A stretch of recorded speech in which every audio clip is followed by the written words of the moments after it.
Hey guys, Daz back. Hello. Hope you're well. If you're new here, I upload videos every Monday and Thursday on the funny side of life with anxiety and depression. And today, I am attacking the very ordinary, everyday subject of going camping. Okay, let's have fun. Going on a camping holiday is a pretty normal thing, and most of us at some time have probably done it. And today I'm talking about the fun and games that camping can really present us, particularly if you've got any sort of anxiety and depression folded into the mix. So we're going to be looking at a number of these things today and pretty much see how ridiculous they are. Okay. Now, firstly, the overall idea of camping either fills you with joy or dread. Maybe the vision is camping as this idyllic spot in the countryside by a babbling brook or a lake, nice and calm, maybe some mountains in the background with a campfire there crackling away, and this beautiful idyllic image. But the reality is, more often than not, it's not like that, particularly in the UK, where it's more likely to be a busy campsite with many people there, and it can be quite an interesting experience. So let's delve in. Sweet.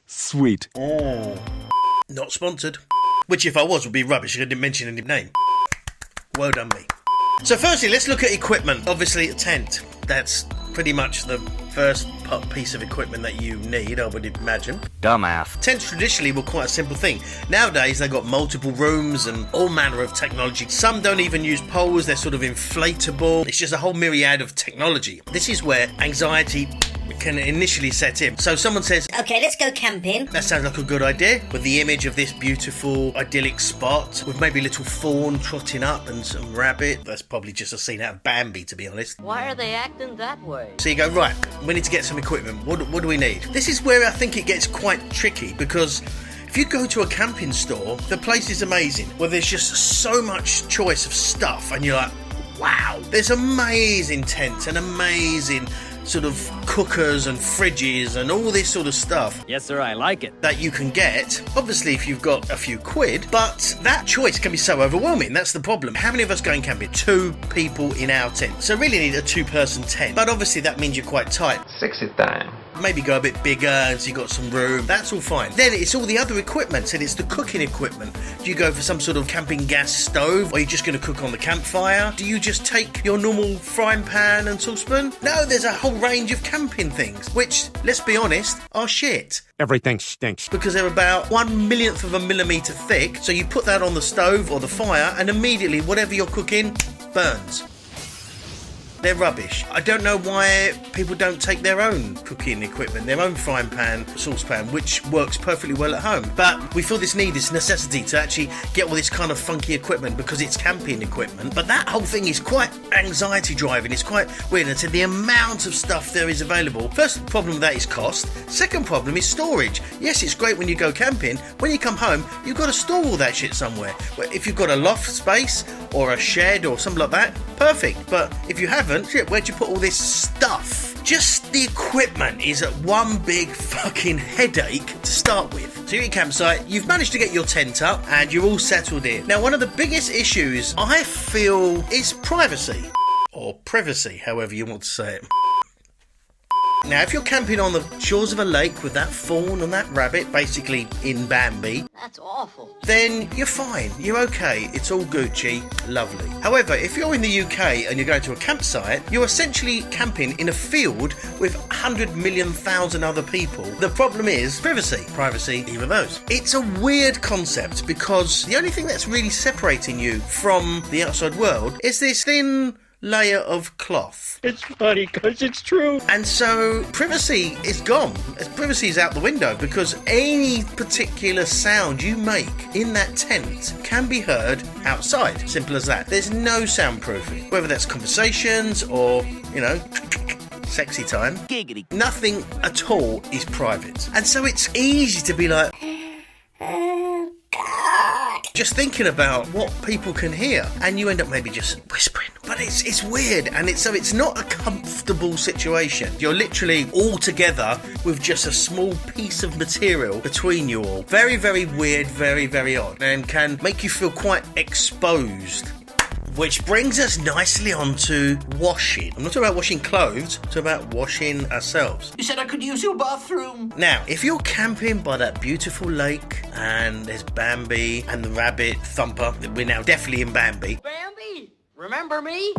then it's kind of fine because no one's around. However, in the British campsite, as far as washing is concerned, your options are one of two things. Either you just have to clean yourself within your tent with some wipes or something like that, or more often than not, in a proper campsite there are facilities. But with any kind of shared facilities with a volume of people, they're not the nicest. Often it can be so difficult. In the morning you get up, you take your wash bag, your towel, your clothes, you go to the shower, there's nothing dry, not even a hook to hang your dry stuff on. And so you're trying to shower whilst keeping one side dry, and it's just, it's a nightmare. And so it's very easy to go properly feral and not wash for a period of time. Oh my God! Because the whole washing side is an absolute nightmare. It really is. Hassle and stress and often they're disgusting. But what do? You don't want to be super feral, you don't want to stink, but you are camping. Does it matter? I don't know. Maybe I'm just giving that too much information about myself now. Continue on with facilities, that's often where the toilets are as well. And so in the nights you have to get up and go to these facilities, and there may or may not be lights, and you need a torch, possibility of tripping over someone else's guy ropes. The whole situation is just full of anxiety. And on that point, if you do struggle with any aspect of mental health issues, you can get some great help from BetterHelp. They've got an app and it's an online service, and you get some amazing therapy. And if you use the code DazHands, you can get 10% off. I'll pop a link in the description so you can check it out. Now, one of the biggest things in camping is weather. Obviously, this depends on which country you're camping in and which season, but taking the UK as an example, our weather is not famously the most reliable for being hot and sunny. No, sir, I don't like it. So when you are in this cloth-covered dome, inevitably it's gonna absolutely throw it down with rain and thunder, the worst weather ever. Hopefully, you're nice and dry. However, you have to leave the tent to either go to the toilet or to go and cook or shower or whatever it is. And outside is a complete mud bath. Just waterlogged grass and mud and just horrible. When you have ventured outside in this just horrible, disgusting weather, you have to come back in the tent. Depending on the size of your tent, it's very difficult to leave all the wet stuff outside and only bring yourself as a dry person inside, which inevitably means there's an element of wet stuff within the tent, and by the end of the period of time you just end up just constantly cold, wet, damp, uncomfortable, and it's just horrible. Also, if it's super hot, it's like a fucking greenhouse inside the tent. So weather plays a huge part in your, I guess, happiness level and also anxiety level when you're camping. Shaking more and my throat closed up. Which brings us on to sleeping. Back with the idyllic idea, all you can hear is that babbling brook, or maybe just the crackle of the campfire outside. Just nice and peaceful, relaxing, beautiful. However, British campsite, not quite like that. You're going to hear people's music. 99% of the time there'll be many people outside their tent, still drinking away. Probably me, actually, to be fair.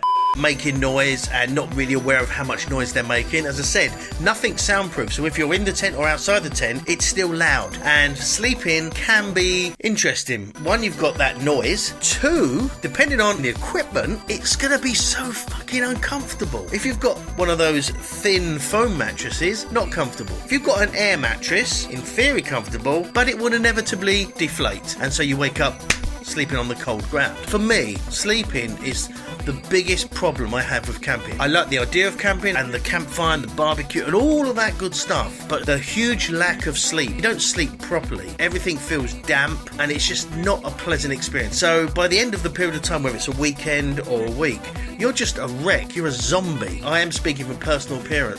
Personal appearance? Maybe.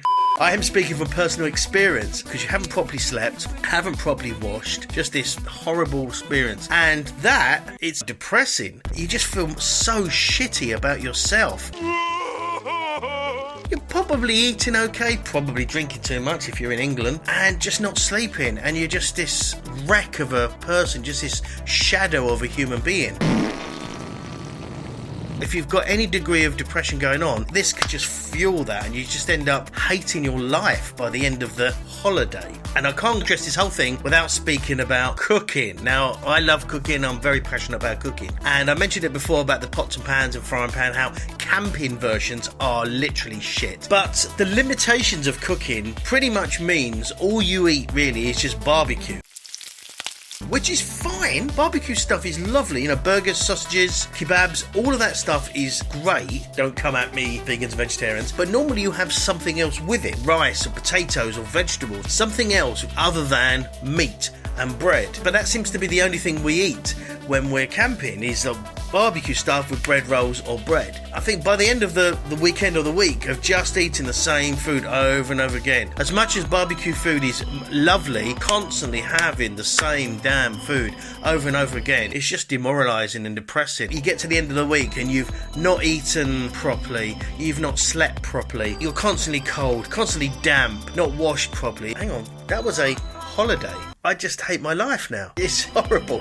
It really is. And no hope of things getting better. And so I do like the idea of it, and I do like so many aspects of camping. But there's so many aspects of camping that just drive me up the wall and give me so much anxiety and, to a degree, depression. Because, as I said, you just hate your life by the end of the week. All right, that's the way it is. So I hope you've enjoyed this video and got a bit of a laugh out of it, and seen how some of the aspects of camping can really exasperate any sort of anxiety and depression. If you have got some value from it, I'd love you to subscribe here if you haven't already, and check out my other video up here. I really would appreciate it. And for now, remember, don't take life too seriously, because there's so many stupid things in life that you can just enjoy life, have fun, and get on with each other. Take care. Bye-bye.